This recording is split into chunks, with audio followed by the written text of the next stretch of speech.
presupuestos operativos, que tiene que ver todo lo que yo necesito para hacer mi actividad misional, para producir mi producto o para prestar mi servicio. Presupuesto financiero, y también vimos presupuestos de efectivo. Acuérdense que todos esos presupuestos los vimos.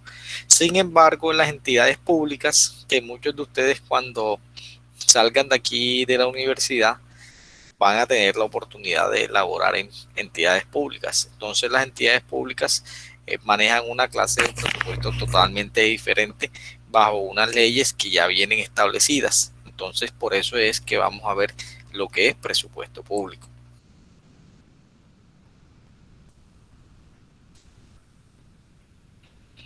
Entonces aquí miren este gráfico. Miren en este gráfico que vemos, en la parte del medio nos dice que el presupuesto. Eh, Ustedes cuando escuchan un gobernante, digamos al presidente, al alcalde cuando se lanza, ellos eh, empiezan con un proyecto político. Después que ya establecen un proyecto político, de pronto por qué coalición se van a lanzar o por dónde van a participar en la política, cuáles son sus ideas, pasa y establecen un programa de gobierno. Entonces el programa de gobierno ya es cuando los eligen como tal, cuál va a ser el programa de gobierno que viene según las propuestas que hagan ellos en su campaña, y después de eso establecen un plan de desarrollo. Asimismo lo hace también el presidente. El presidente hace su plan de desarrollo teniendo en cuenta las propuestas que hizo en campaña. Entonces, este plan de desarrollo tiene un carácter general y entonces tiene que hacer unas inversiones públicas. Entonces, cada vez estas inversiones públicas, por ejemplo, si por donde ustedes viven hicieron un parque, si por donde ustedes viven hicieron una pavimentación, un mercado o un proyecto, estas inversiones públicas antes de eso deben ir en un banco de proyectos, y este banco de proyectos o estas inversiones tienen que ser consecuentes con el plan de desarrollo que tiene el gobierno. ¿Cómo así? Si el gobierno establece eh, todos los en que van a invertir sus activos, entonces este banco de proyectos lo tienen que hacer consecuente a las metas que ellos establecieron ahí. Entonces yo no puedo hacer un proyecto que de pronto no esté establecido. Digamos que yo me invento un proyecto en el cual voy a hacer algo que sea ilegal.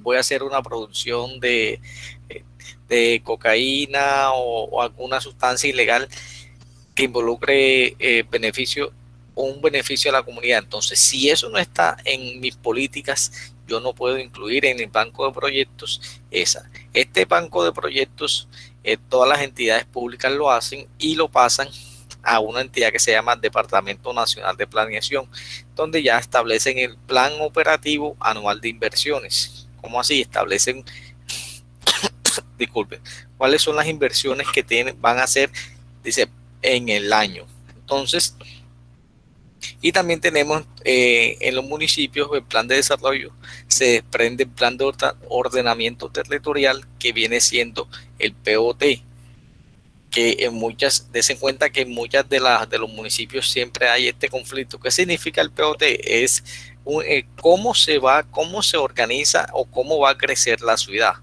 Como así, por ejemplo, en el caso de Montería, los que son de aquí en Montería ya establecieron que es donde establece cada una de las zonas, o sea, cuál es la zona comercial, cuál es la zona digamos, de las bodegas, la zona industrial, la zona donde deben residencial, la zona de los restaurantes. Entonces, estos POT organizan en la ciudad, y en Bogotá, así como aquí en Montería, en Bogotá y en las ciudades siempre hay muchos conflictos, porque muchos conflictos en cuanto a los POT. ¿Por qué? Porque yo establezco, por ejemplo, que la zona de crecimiento en Montería tiene que ser hacia X lado. Entonces, dése cuenta que a veces hay conflicto de intereses, porque si yo soy el dueño de una finca y ahí establecen que en esa finca mía el sector de crecimiento se va hacia esa finca, imagínense todos los ingresos que puede tener esa persona al momento de vender los lotes de su finca. Entonces, es como, por ejemplo, si yo voy a poner una empresa, una bodega, ¿para dónde están creciendo las bodegas aquí en Montería? ¿Quién me dice? ¿Para qué zona? Kilómetro Villa Planeta Rica, profe. Exacto. Hacia esa zona están todas las bodegas. Si ustedes van a poner, hay veces cuando se acuerdan que ustedes van a una cámara, van a la Cámara de Comercio y después que van a la Cámara de Comercio les pone en cualquier dirección, pero cuando van a sacar el permiso de uso de suelo, que ustedes van a la alcaldía, entonces cuando ustedes van a la alcaldía, ustedes dicen, mire señor, yo voy a poner una carnicería en la 27. Entonces pasa que el POT me dice que en la zona de Montería del centro no se pueden poner carnicerías. Eso ya está establecido. O por ejemplo, si yo voy a poner una empresa y a veces voy a pedir el uso de suelo y la voy a poner en una zona de residencial, a veces como la Castellana o el Recreo, a veces no me dan esos permisos. ¿Por qué? Porque ya existe un documento que me organiza todo eso. Entonces, ese es el POT. Por eso es que muchos restaurantes en la Castellana no los han dejado. Hay unas zonas en las cuales ya está establecido dónde se puede y dónde no se puede. Pero ustedes dirán, profe, pero ahí hay muchos. Sí, hay muchos, pero esos que hay a lo mejor no tienen ese permiso de la alcaldía. Ese permiso se llama uso de suelos. Entonces, ese paréntesis ahí para que ustedes conozcan acerca del tema, porque siempre cuando vayan a poner una empresa, les van a pedir ese permiso. Entonces, adicional a eso, también va a tener unos planes sectoriales que yo hago el presupuesto del gobierno, lo hace por sector. Entonces el sector, si ustedes vieron en estos días en el Congreso, estaban debatiendo la aprobación del presupuesto y ya salieron ya en estos días lo aprobaron. Dese cuenta que están aprobando el presupuesto del año que viene. Entonces, cada sector tiene su inversión. Por ejemplo, ¿cuáles son los sectores que de inversión del presupuesto? Salud, educación, vivienda, inversión social, agua y saneamiento básico. Eso prácticamente son las inversiones que siempre hace el gobierno. Y después que establece los planes sectoriales, pues ya establece los planes de acción del cómo van a ejecutar cada uno de sus proyectos. Entonces, dése cuenta que para hacer un presupuesto, de ese presupuesto nacional de la nación, no es tan fácil. No es tan fácil, ¿por qué? Porque tengo que tener muchas variables, tengo que tener un banco de proyectos, y todo tiene que ir enlazado con el proyecto político y el plan de desarrollo. ¿Se acuerdan cuando ganó el presidente Duque? Entonces, él después se demoró más o menos unos 6 meses o un tiempo para establecer su plan de desarrollo. O sea, lo que iba a hacer durante todos los 4 años estos. Eso está en un documento. Si ustedes lo leen, ese documento ya establece que es lo que van a hacer. Igual los alcaldes ya hicieron sus planes de desarrollo, así como las alcaldías y las gobernaciones tienen ese plan. Entonces en el presupuesto lo que va en sí, mire lo que está conformado el presupuesto, está conformado por presupuesto de ingresos, disposiciones generales y presupuesto de gastos. Y esto después se elabora un plan anual de caja. Plan anual de caja es como determinar cuándo se va a gastar esa platica. Digamos, yo sé que en el 2020 voy a hacer un colegio, pero la programación anual de caja es a la medida de que yo voy a empezar a desembolsar ese proyecto. Entonces, presupuesto anual, ¿o qué es el presupuesto? Entonces, el presupuesto tiene, si alguna pregunta aquí de este gráfico antes de continuar. Cualquier pregunta que si no la sabemos.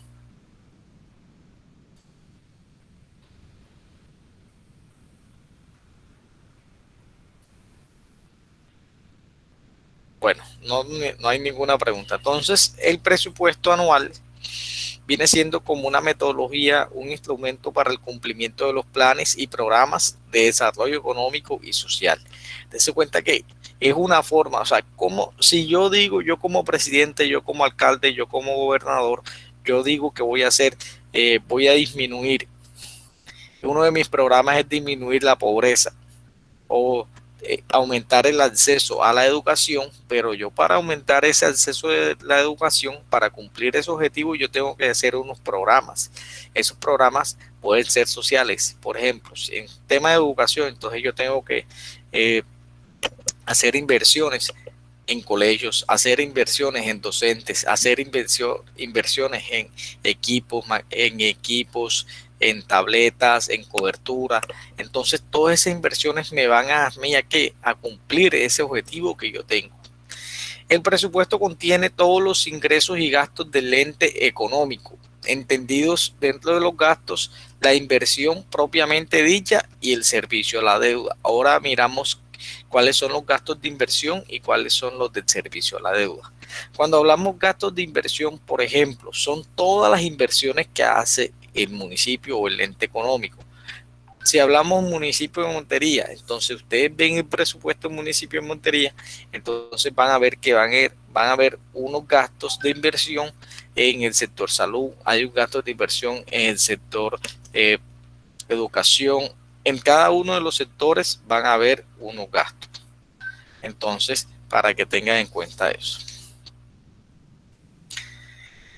En marco del legal, entonces aquí solamente les mencioné eh, una de las pocas, el marco legal está constituido por más leyes y más acuerdos. Sin embargo, aquí mencioné o en esta presentación solamente están los principales. Primero que todo está en la Constitución Política de Colombia. Ustedes saben que la Constitución Política de Colombia viene siendo como el documento que reglamenta todo el reglamento de todas las leyes aquí en Colombia. Están tanto los deberes, principios, y entonces la Constitución establece el régimen económico y de hacienda pública y le otorga la dirección general de la economía el Estado. Entonces, ustedes dirán, pero ¿quién hace ese presupuesto? ¿Cuál es la entidad que se encarga de hacer esos presupuestos? ¿Qué maneja esos desembolsos? Entonces, vamos a ver que hay unas entidades que se llaman quienes van desembolsando. Eh, Hay unas que el Departamento Nacional de Planeación es el que hace todas estas planeaciones y engloba todos los proyectos que se vayan a hacer. Tenemos entonces en el marco legal, hay una ley de 1989 que establece el estatuto orgánico del presupuesto. Después hay una en el 95, ya saca la ley 225 que también va ajustando estos estatutos orgánicos, y después un decreto 4730 de 2005 ya se reglamenta las normas orgánicas del presupuesto. Entonces, si ustedes ven en el documento que yo les dejé ahí en la plataforma, en marco legal, hay muchas leyes que van todo, digamos, con el tiempo se van ajustando. ¿Por qué se van ajustando? Porque de pronto algo que era o lo usaba yo anteriormente, alguna norma, con el tiempo ya se va, o sea, no va aplicando a la medida o al contexto que se está viviendo ahora. Entonces, por eso es que aquí en Colombia siempre sacan muchas leyes, porque a veces las leyes a medida ya a la hora que las van a ejecutar, muchas veces no son eficientes. Entonces, en marco legal hay muchos componentes que reglamentan ese marco legal.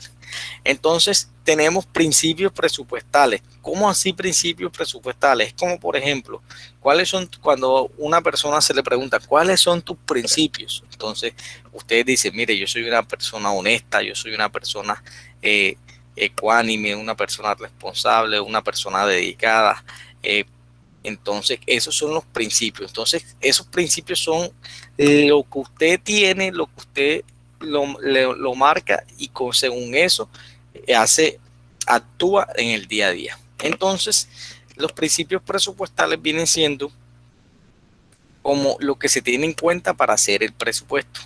Empieza desde la planeación, hay una anualidad, una universalidad, una unidad de caja, una programación integral, especialización, inembargabilidad, una coherencia macroeconómica y una homeostasis presupuestal. Vamos a ver algunas eh, algunos, alguna definición de estos principios de presupuesto. El primer principio del presupuesto que vemos acá es la planificación.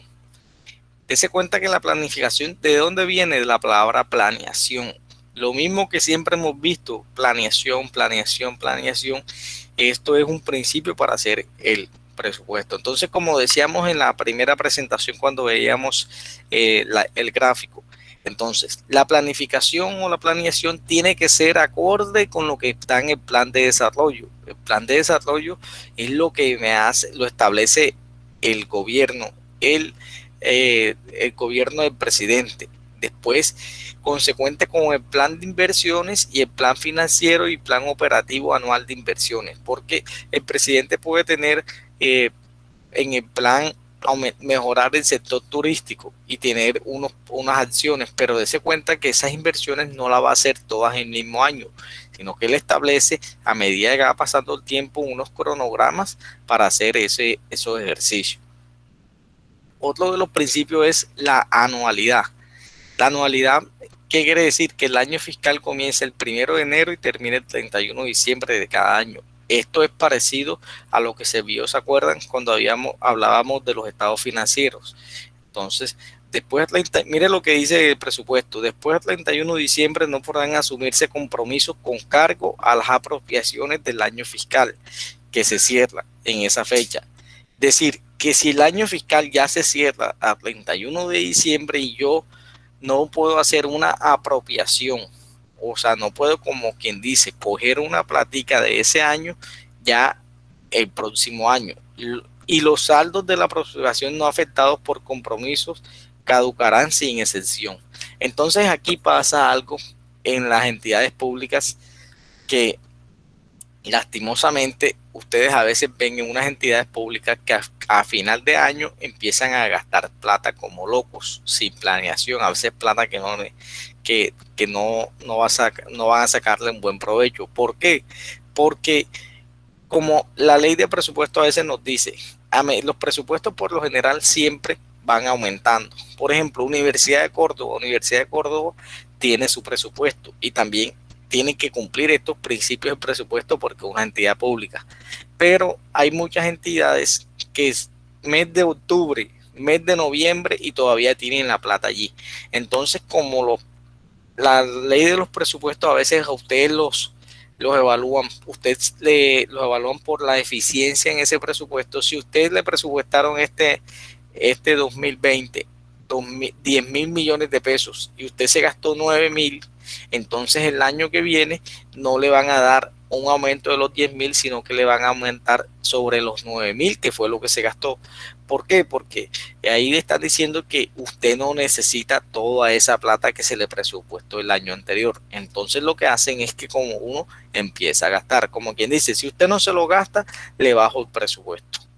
Entonces, ese viene siendo una de las consecuencias y a veces todas las entidades públicas se ve eso. ¿Y por qué pasa en las entidades públicas eso? Mire, porque los procesos en las entidades públicas son muy lentos, pero son muy lentos porque tienen mucha operatividad, mucha legalidad. Si usted es un funcionario público y entonces la norma me dice, mire, yo tengo que esperar 20 días para desembolsar o algo desembolsado, tengo que tener todos los documentos listos.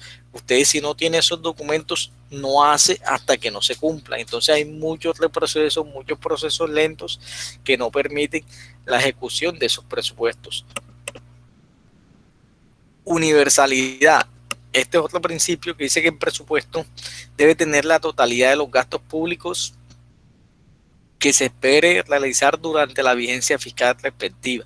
O sea, ¿cómo así? Que ese presupuesto tiene que estar todos los gastos públicos del año. En consecuencia, no se pueden efectuar gastos públicos que no estén figurados en el presupuesto. Es decir, si yo en el presupuesto no metí,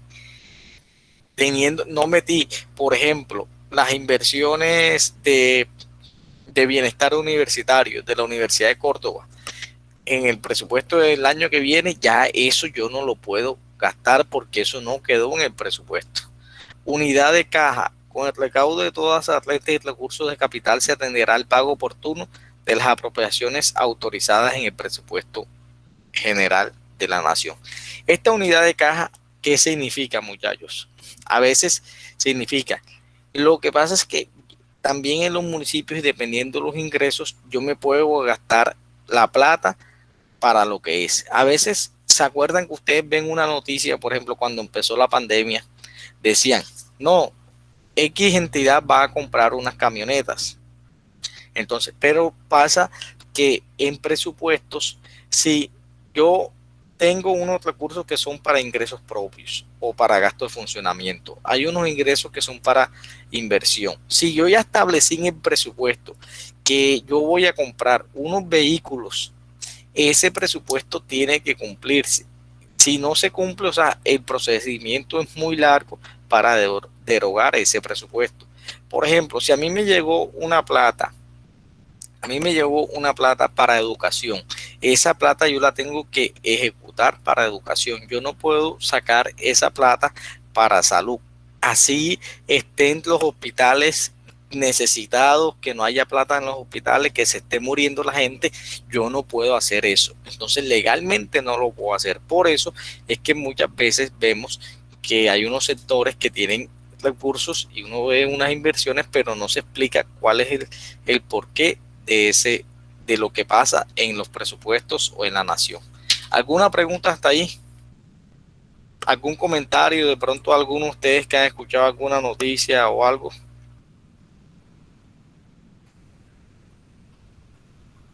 Ok, listo. Bueno, entonces continuamos.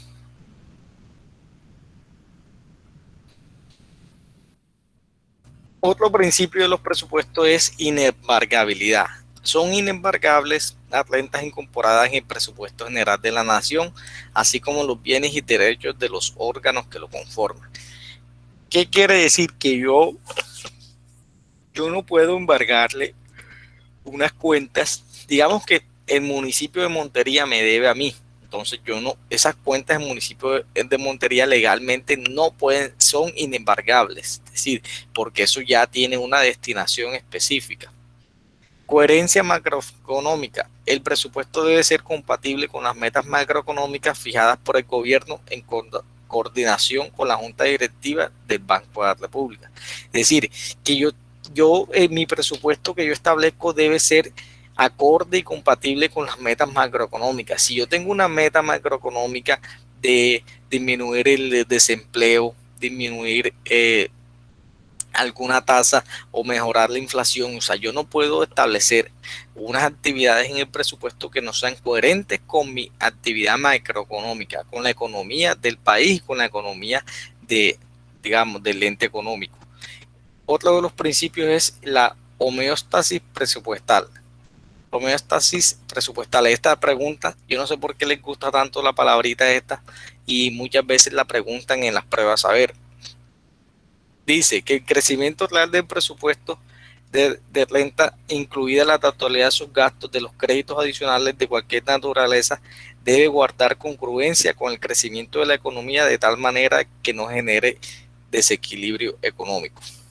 Entonces aquí lo que está diciendo es que el crecimiento del presupuesto, o sea, yo no puedo decir ahora mismo que se están aprobando los presupuestos de los municipios y del país, que el crecimiento del presupuesto va a pasar de 200 billones de pesos a 250 billones de pesos.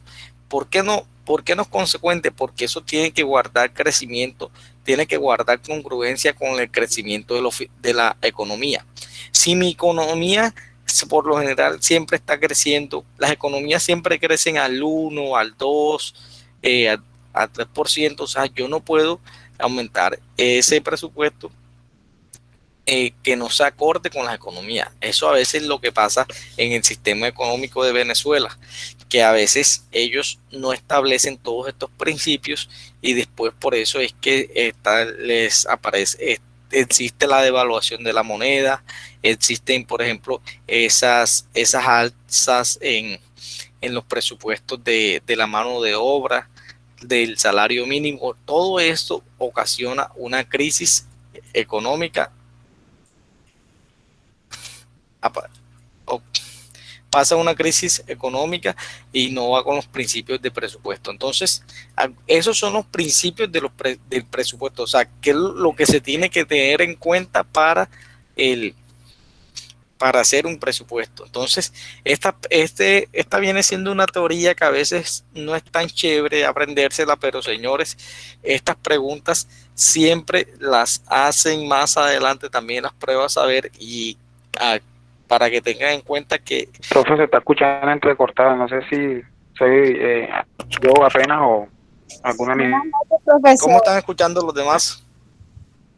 Profesor, Sí, profe, buenas noches. Yo acabo de ingresar a clase porque no había podido. no Buenas importa, noches. no se preocupen, lo que ya saben que ingresaron después de que pasamos la lista tienen una pequeña actividad para que afiancen más los conocimientos.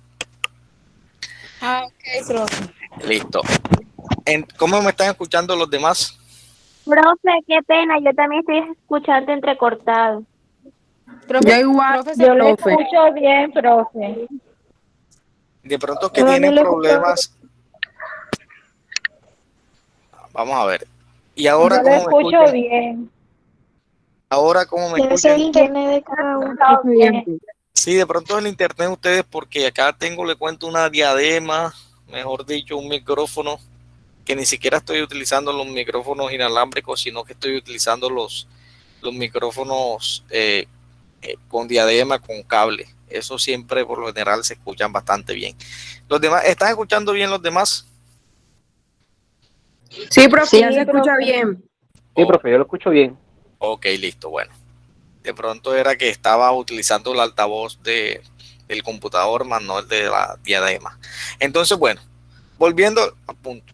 Ya explicamos lo que fue los componentes del presupuesto. Entonces, ¿cómo está compuesto los presupuestos municipales? ¿Por qué hablamos de los presupuestos municipales? Porque la mayoría de los municipios hacen estos presupuestos. La última clase que vamos a ver ya es el presupuesto. Vamos a ver el presupuesto de las ESES.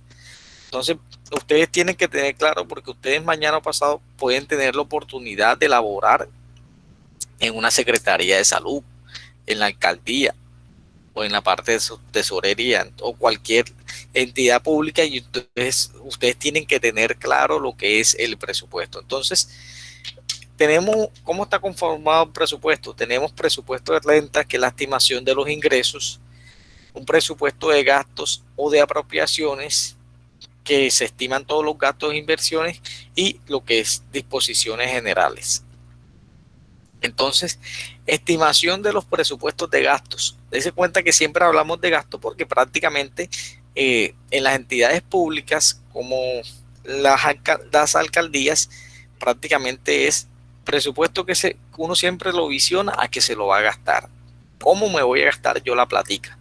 Efectivamente, había un presupuesto de ingresos, pero ahora miramos de dónde sale la plata. Pero entonces hay unos gastos que son de funcionamiento. Gastos de funcionamiento dirigidos a atender las necesidades de las entidades para cumplir la cabalidad de sus funciones asignadas y constituidas en la ley. Por ejemplo, en la entidad donde yo laboro, que es Prosperidad Social, ¿se acuerdan? Una de las funciones principales de Prosperidad Social es la inversión en programas como Jóvenes en Acción.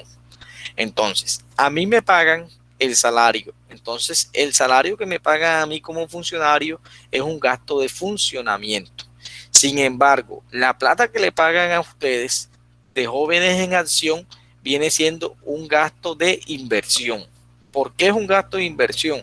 Porque se está, digamos, es un gasto de inversión porque es acorde a un programa que hace la entidad, que es propio. Por ejemplo, si allá también hacemos inversiones en un puente, ese viene siendo un gasto de inversión. Entonces, gasto de inversión son las erogaciones que permitan incrementar la capacidad de producción y la productividad en el campo de la infraestructura física, económica y social. Ustedes dirán, profe, pero esa plática de jóvenes, de familias en acción, yo me la gasto. Y eso viene siendo prácticamente un gasto. Sí, viene siendo un gasto, pero en la estimación del presupuesto entonces se establecen que hay unos gastos que son de funcionamiento y unos gastos de inversión. Entonces gastos de funcionamiento son, ahí van todo lo que son los empleados. Si a mí me van a pagar una comisión, sale de gasto de funcionamiento. Es más, imagínense, hay veces que uno, precisamente nos pasa lo mismo de los presupuestos y tenemos que cumplirlos. A veces hay mucha plata para invertir o para hacer programas. Entonces, hay muchos programas de inversión aquí en Córdoba, entonces, pero no hay plata para mandarlo a uno a hacerle seguimiento a esos programas. Entonces, vieron lo que pasa, que legalmente, presupuestalmente, yo no puedo hacerle seguimiento a los programas porque no hay plata para mandarme a mí, para que me paguen los gastos para mandarme a hacer, por ejemplo, hacer un seguimiento a un municipio, pero sí hay plata para invertir en esos programas. Entonces, si hacen unos programas, por ejemplo, municipio de Puerto Libertador, entonces en Puerto Libertador invierten 10.000 millones de pesos y se está ejecutando el programa, pero no hay plata para a veces, pero eso ¿por qué pasa? Por los principios presupuestales. Entonces lo que se quiere a veces es que estos principios presupuestales a veces ya son, o sea, ya vienen como que establecidos y por ley están establecidos así. Entonces lo que hace a veces es que muchas de las entidades no sean eficientes porque se tienen que ceñir a unas normas y esas normas no les permiten que las cosas como que salgan adelante. Y también hay unos gastos que se llaman de la deuda. Mire, son los destinados al cumplimiento de obligaciones por concepto de pago de amortizaciones, intereses, comisiones e imprevistos originados en las operaciones de crédito público, externo como interno. Entonces, cuando hablamos de servicio a la deuda, estamos diciendo que también cuando yo voy a hacer mi presupuesto de gastos, debo saber que como entidad pública, ustedes dirán, ¿las entidades públicas se endeudan? Sí, se endeudan. ¿Qué quiere decir? Ellos pueden hacerle préstamos al Ministerio de Hacienda, pueden hacerle préstamos a las entidades bancarias o a las entidades del exterior y se endeudan. Entonces, por lo general, todas las alcaldías y gobernaciones están endeudadas porque ellos en su momento hicieron créditos para hacer inversiones. Entonces, si yo estoy endeudado, yo debo saber, si yo vengo, por ejemplo, yo me posesioné el 1 de enero como alcalde y el alcalde anterior me dejó una deuda de 10.000 millones y todos los meses paga 50 millones en cuota. Entonces yo tengo que guardar esos 50 millones de pesos porque es destinados al cumplimiento de una obligación que ya tengo. Entonces, acá tenemos el presupuesto continuando. Ese lo era el presupuesto de gastos y ahora lo que es el presupuesto de ingresos. Entonces, en las entidades públicas tenemos varias clases de ingresos. El primer ingreso son los recursos propios. Los recursos propios, ¿cuáles son? Ahora miramos más adelante, creo que en la siguiente diapositiva. Los recursos propios son aquellos que yo genero en mi propio sector o en mi propio municipio. Por ejemplo, la alcaldía de Montería, ¿cuáles son los recursos propios? Todos los impuestos que cobra el municipio. Predial, industria y comercio, aviso de vallas, esos principios, uso de suelo, esos son los recursos propios. Hay otros recursos que son de transferencias, o sea, que me gira el gobierno nacional, y los recursos de crédito.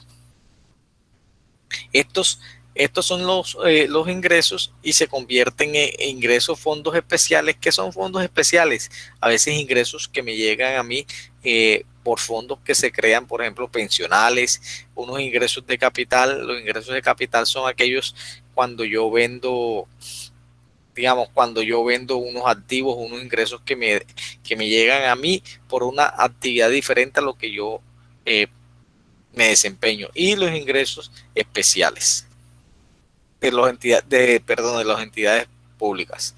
Entonces, hay unos ingresos que son unos ingresos corrientes, que son, como les decía, prácticamente son los ingresos propios. Entonces, miren, la alcaldía, muchas veces usted dice, no, pero en la alcaldía hay plata. Entonces, las alcaldías tienen plata, pero no pueden utilizar la plata para lo que les digamos, para lo que ellos quieran, porque hay algo que ya viene estipulado en ley. Entonces, hay unos ingresos que son, ¿se acuerdan cuando veíamos o cuando ustedes vieron en su momento el balance general? En el balance general, cuando vimos los activos, habían unos activos que eran corrientes y hay unos que eran activos fijos.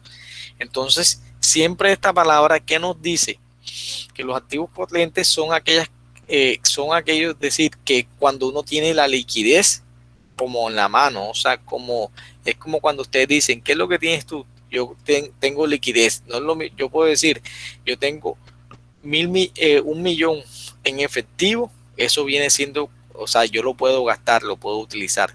¿Cómo puedo decir, tengo 1.000.000.000 o 10.000.000.000 en una bodega? Entonces, pero vende la bodega esa, entonces dése cuenta que no es tan fácil vender esa bodega, entonces eso ya viene siendo un activo fijo. Entonces, los ingresos tributarios, ingresos corrientes para un municipio, ¿cuáles son? Una alcaldía, son los impuestos predial, impuestos de circulación y de tránsito. O sea, son los impuestos directos y hay unos impuestos que son indirectos, que yo cobro, que cobran las alcaldías, industria y comercio, eh, complementario de avisos y talleres, y tableros, perdón, patentes, espectáculos públicos, delineación urbana, ocupación de vías, ocupación por uso del suelo, extracción de materiales, degüello de ganado. Todos esos ingresos son ingresos propios de los municipios. Por ejemplo, muchos de ustedes viven en municipios pequeños. Estos municipios pequeños, lastimosamente, aquí en Córdoba ya han venido cambiando la mentalidad. Ustedes se dan cuenta que esos municipios pequeños nadie paga o nadie quiere pagar impuestos. El impuesto predial, ¿cuándo lo pagan? Cuando van a vender la casa o la finca. Ese día van y están, no es como la cultura que hay en las ciudades, pues que el impuesto predial se paga más. Entonces estos municipios entonces ellos les toca hacer campañas porque toda esa plata que cogen en impuestos la pueden utilizar en gastos de funcionamiento, en comprar los computadores, en hacer actividades y a veces entonces como estos municipios no pagan, entonces los ingresos son bastante bajos para ejecutar. También tenemos unos ingresos que no son no tributarios porque son tasas y derechos y multas. Entonces hay unas tasas que se cobran por acueducto y alcantarillado, unas tasas que se cobran por aseo público, alumbrado, recolección, que se hacen ya, dése cuenta que se pueden hacer en las plazas, no se hacen de forma directa, sino que se hacen ya sea por medio, cuando uno, por ejemplo, cuando uno va a sacar un certificado, un certificado de libertad de tradición, una aprobación de unos planos para construcción, una venta de formularios, esos son tasas y derechos que le llegan a las entidades públicas. Y también hay unos ingresos que son por multas, que son los establecimientos sin licencia, las multas de policía, sanciones por tránsito, infracciones urbanísticas.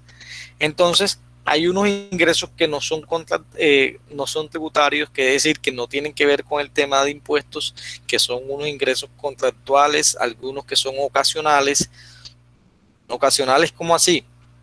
Aprovechamiento, reintegros. Por ejemplo, si yo le hice un pago de más hace 2 años a alguien externo, entonces él se dio cuenta que yo le pagué de más, entonces me va a reintegrar algo, entonces viene siendo algo ocasional.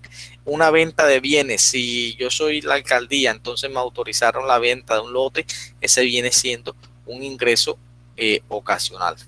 Y hay unos ingresos que son contractuales, por ejemplo, de alquileres. Por ejemplo, ustedes a veces escuchan, Alcaldía de Montería alquiló los locales de los que están en la Avenida Primera. Entonces se viene siendo un ingreso contractual, pero no tiene que ver con impuestos.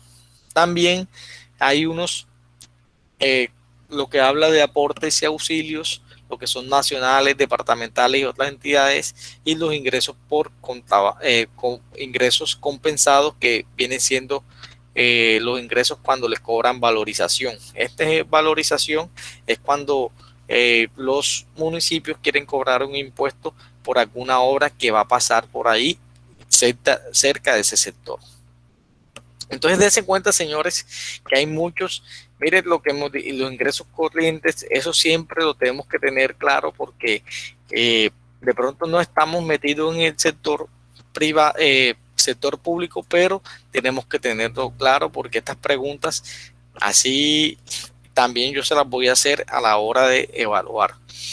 Tenemos unos recursos que son de crédito, cuando dijimos que las entidades también tienen la facultad de hacer créditos tanto internos como externos, y hay unos recursos de balance que ya esta parte viene siendo como venta de activos inmuebles, venta de inmuebles, venta de activos financieros y venta de activos. Es decir, si yo tengo un activo financiero, el municipio puede ser dueño de unas acciones. Si vende esas acciones, eso viene siendo unos ingresos que va a tener. Dense en cuenta que ahora mismo, ¿cuáles de estos ingresos, ahora en época de pandemia que ustedes escucharon que el gobierno vendió oro? ¿Dónde será que metemos esa venta de oro? Y que quiere vender acciones que tiene en las empresas.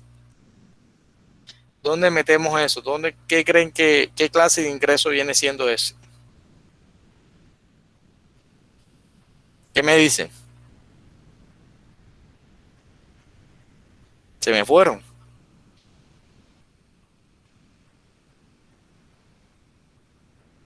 O se me conectaron cuando se cayó el internet.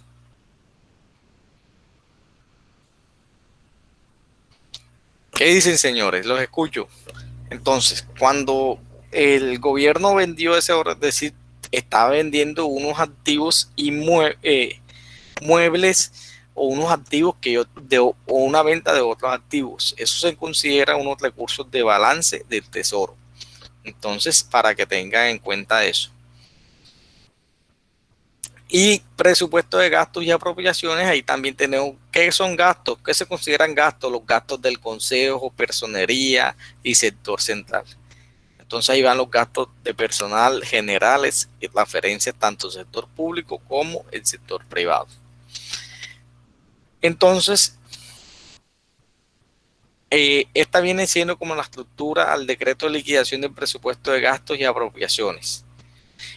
Entonces tenemos un presupuesto de servicio de la deuda pública, programas de inversión y gastos y apropiaciones de los establecimientos públicos. Pero en sí, entonces ahora uno aprueba, hace ese presupuesto. Entonces ahora sí, ¿cómo lo ejecuta? Ya en sí, ¿cómo se lo empieza a gastar? Para uno gastarse ese presupuesto debe tener también unos principios. No es gastárselo por gastárselo. Entonces, como decía inicialmente en el primer gráfico, existe un banco de programas y proyectos. ¿Cómo así un banco de programas y proyectos? Si yo soy alcalde y quiero, o yo soy gerente de una S, entonces yo tengo que meter un proyecto. Si yo quiero ampliar, por ejemplo, un proyecto como hicieron estos días en el Hospital San Jerónimo, implementaron, hicieron una unidad para neonatos, algo así.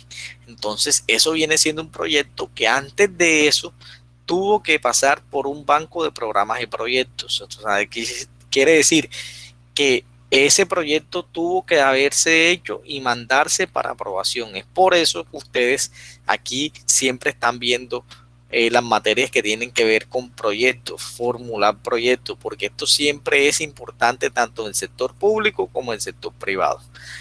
Ya después que hay ese banco de proyectos, que ya están esos proyectos aprobados y ya se saben cuáles van a ejecutar, entonces uno hace un programa anual de caja. Entonces, como que quiere decir, si yo tengo que hacer un programa anual de caja, ¿se acuerdan cuando hacíamos la programación o el programa de flujo efectivo? Viene siendo eso, prácticamente. O sea, que yo la plata me la voy a gastar también a la medida de que tenga disponibilidad. Yo no me puedo gastar una plata que yo no tenga. Yo sé que me voy a gastar, entonces yo tengo que programar eso mes a mes.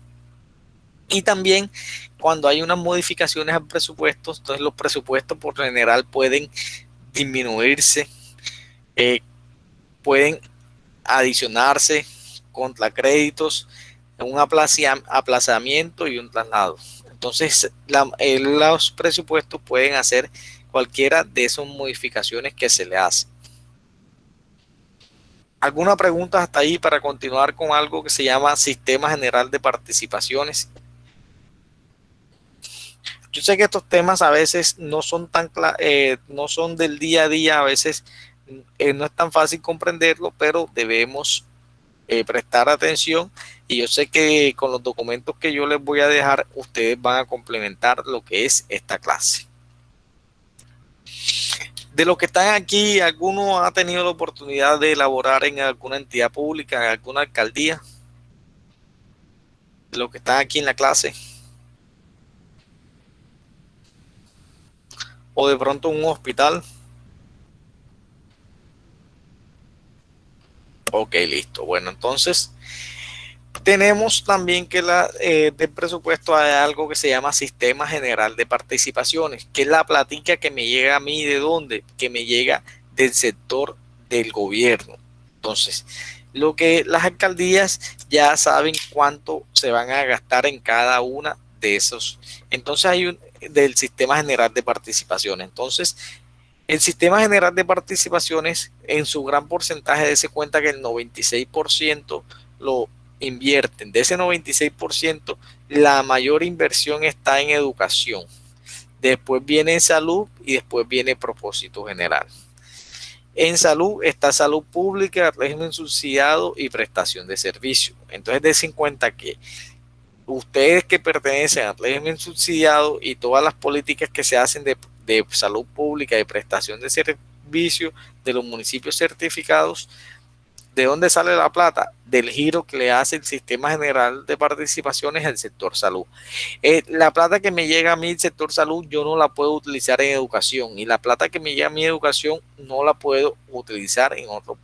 Entonces yo solamente, lo que es de educación es de educación, lo que es de salud y es de salud. Propósito general. Acá el propósito general, ya aquí este porcentaje más pequeño, entonces aquí un propósito general ya tiene que ver con las inversiones que se hacen en pavimentación, en proyectos distintos que quiere a educación y salud que quiera hacer el ente. También tenemos, entonces hay unas asignaciones especiales que le llevan, que es alimentación escolar. Hay una asignación especial que le llevan municipios que están por donde pasa el Magdalena, el río Magdalena, y hay unos fondos unos asignación especial para fondos pensionales y para resguardos indígenas. Entonces, ese viene siendo, cuando ustedes vayan a escuchar hablar del Sistema General de Participaciones, que viene siendo un giro, que prácticamente de este giro del Sistema General de Participaciones es que viven la mayoría de los municipios pequeños aquí en Córdoba. Porque, como lo dije anteriormente, los municipios pequeños a veces no tienen la capacidad de generar, o que la gente no tiene la cultura de pagar impuestos. Entonces, como no pagan impuestos, y lo que hace entonces es viven de la platica que me llega todos los meses de gobierno. Entonces, aquí veíamos en esta parte propósito general, que es este 17%. ¿Qué hacemos con este 17%? Miren todo lo que tiene que hacer una alcaldía con ese 17%. Financiar servicios públicos, vivienda, sector agropecuario, transporte, ambiente, centros de reclusión, recreación, cultura, prevención de desastres, promoción, atención a grupos vulnerables, desarrollo comunitario, fortalecimiento institucional, en justicia, restaurantes escolares y en empleo. Entonces vieron, señores, que con ese 17%, mire todo lo que tiene que hacer las alcaldías. Entonces, por eso es que los alcaldes hay veces que prometen muchas cosas, pero ellos no saben que cuando van a llegar al municipio, el municipio no tiene toda esa plata para hacer o para cumplir esas promesas que uno les está haciendo. Entonces, señores, esa prácticamente, ¿alguna pregunta, duda? Esa fue la primera generalidad de lo que es el presupuesto público. El presupuesto público, dése cuenta que empezamos que eso tiene una finalidad, y entonces ese presupuesto público lo que hace es que para ese presupuesto público que establecen cada una de las entidades deben ceñirse primero a unas leyes, que un conjunto de leyes que son bastante, digamos, de cumplir, son estrictas, yo tengo que cumplirlas, yo no puedo pasármelas por la faja. Entonces, hay una ley, no es lo mismo cuando yo hago un presupuesto de una entidad privada, que yo lo hago según las facilidades y según las condiciones de la entidad privada, pero los presupuestos en las entidades públicas son totalmente diferentes. Son totalmente diferentes porque deben ceñirse a unas pautas que les establece la ley. Señores, ¿alguna pregunta? Participen, hagan preguntas, que a medida que hacen preguntas, pues se pueden ampliar más los temas.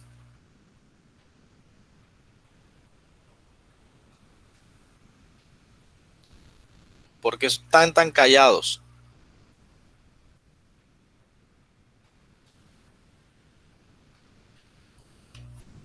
Vamos a preguntarle a los que se conectaron de último, a ver. ¿O qué no entendió? Díganme qué se les quedó de la clase. Vamos a empezar aquí a ver quiénes se conectaron. Por ejemplo, ya les digo.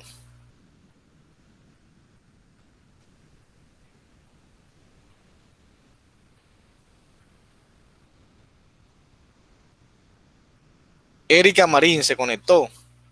Vamos a dejar de presentar aquí.